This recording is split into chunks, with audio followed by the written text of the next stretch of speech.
Everyone welcome to my another mini vlog. म चाहिँ नुहाएर आएँ, त्यहाँबाट म पहिला पूजा गर्नु गएँ। पूजा गरेर आएर पछाडि लुगाहरू चेन्ज गरेँ, अनुहारमा क्रिम सिम लगाएर।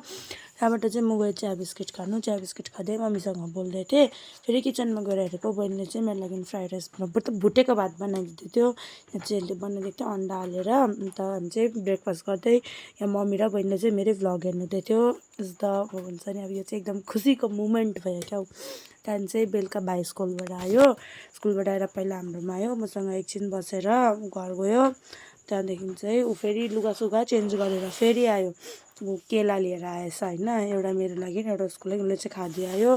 त्यहाँदेखि चाहिँ एकछिनमा मेरो पार्सल आयो। मैले यहाँ पार्सल अनबक्स गरेको। यो स्यान्डल चाहिँ मलाई मिसोमा मन परेर मैले अर्डर गरेको थिएँ। राम्रो क्वालिटी छ।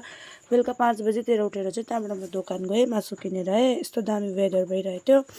अन्त चटपटी पनि खानु मन लाग्यो, झालमुरी। अन्त फेरि झालमुरी बनाएँ, झालमुरी र चिया खाएँ। त्यहाँदेखि चाहिँ हामीले 9 बजीतिर चाहिँ डिनर गऱ्यौँ।